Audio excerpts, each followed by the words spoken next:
Hannah, we had to make some tough cuts. Hope you understand. Love you. That was the text my sister sent me. No phone call, no explanation, just a casual line that told me I was officially cut from her wedding guest list. I stared at the screen, reading it over and over, waiting for the punchline that never came.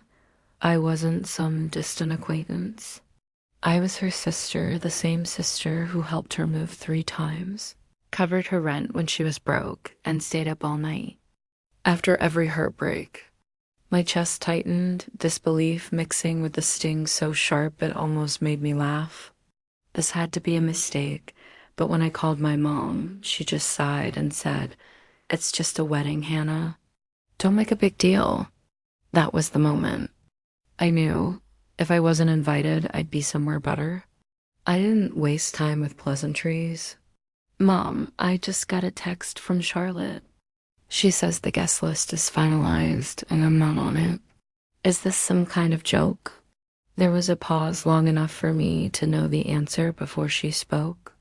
"Oh, honey," she sighed, dragging out the word like I was a toddler throwing a tantrum. "It's just a wedding. Don't make a big deal out of this. Just a wedding." My stomach nodded. "I'm her sister," I said slowly, as if maybe she'd forgotten. "How am I not invited to my own sister's wedding?" "She had to keep the guest list small," Mom replied. I almost laughed. Small? She invited 150 people.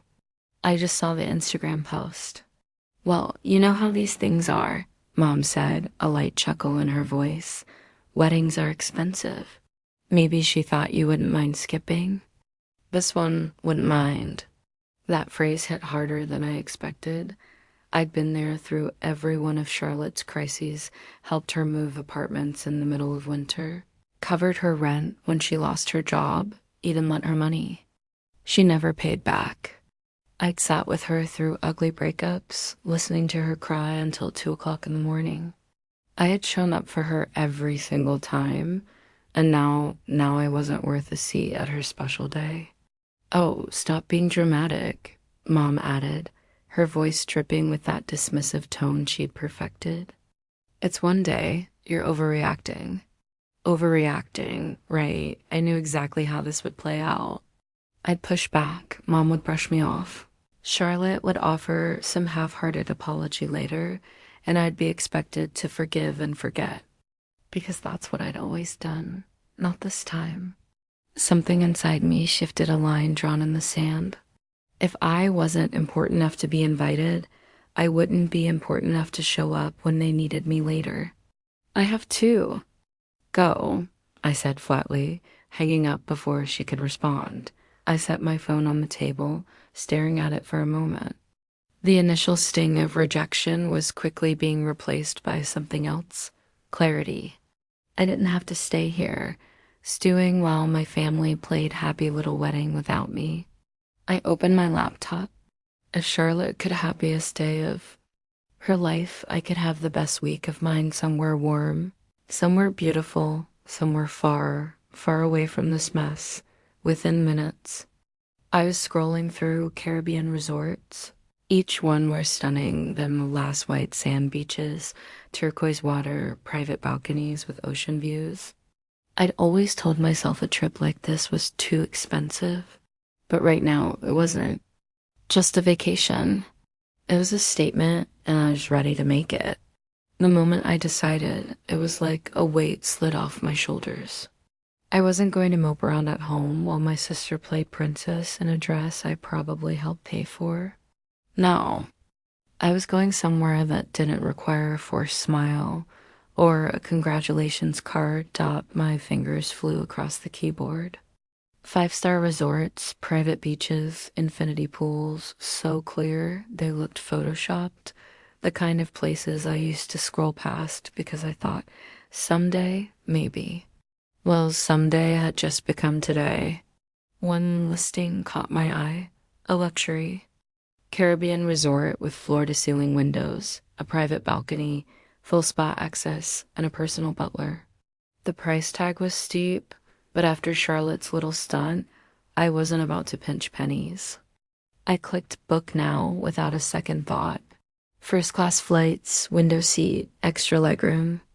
I even scheduled a massage for the day I arrived. I wasn't just leaving town. I was upgrading my entire mood. As the confirmation email pinged my inbox, I felt a wicked sort of satisfaction. This wasn't running away. It was reclaiming space, my space. I opened Instagram, scrolled to a photo of the resort's beach, and saved it. Not to post yet, but to have ready. Oh, there would be a post. Timing was everything. By the next day. My suitcase was half-packed breezy dresses, wide-brimmed hats, and enough swimsuits to last me through a small hurricane. I tossed in a pair of heels, not because I'd need them, but because it felt indulgent. 2 days later, while Charlotte was finalizing seating charts, I was at the airport sipping an overpriced latte, boarding pass in hand, when my flight took off. I snapped the first photo, my legs stretched out in the first-class seat, a glass of champagne in hand, the skyline shrinking below. Caption, cut from the list, but still living large. The likes started rolling in before we even hit cruising altitude. Cousin Megan sent a laughing emoji.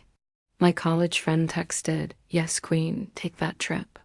Even my Aunt Kathy commented, "Good for you. Wish I was there." Somewhere between my second glass of champagne and the in-flight meal, my phone buzzed with a notification from Mom. "Where are you?" I smirked and ignored it. When I landed, a sleek black SUV was waiting. The driver handed me a chilled towel and a bottle of water as we drove along a coastline so beautiful it felt unreal. The air smelled of salt and hibiscus. The resort was even more breathtaking in person, towering palm trees in the lobby, the ocean breeze rolling straight through its open-air design. My suite was perfection, white linen sheets, a balcony that overlooked nothing but turquoise water. I stood there for a long moment, just breathing it in. Charlotte could have her wedding day. I had my freedom. The morning of Charlotte's wedding, I woke to the sound of waves crashing against the shore. Sunlight poured through the glass doors, casting a golden shimmer across the king-sized bed. My phone, face down on the nightstand, was blissfully silent. I ordered room service before I even got out of bed. Fluffy pancakes, tropical fruit, and coffee so smooth it could ruin every cup I'd ever have afterward.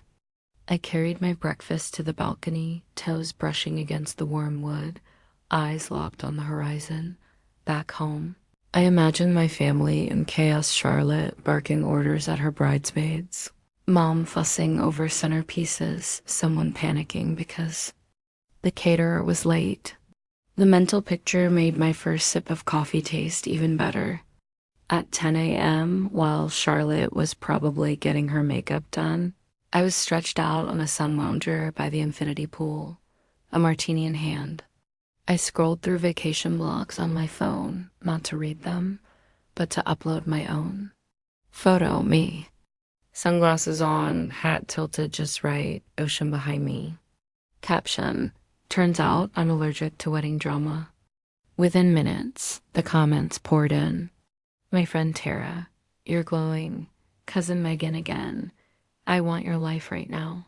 Even an old coworker chimed in, is there room in your suitcase? The attention wasn't the point, but I'd be lying if I said it didn't feel good. Around noon, I wandered down to the beach, the sand warm under my feet. The water was crystal clear, and I waded in just far enough for the waves to kiss my knees. Somewhere, a steel drum band played. I felt like the main character in my own movie.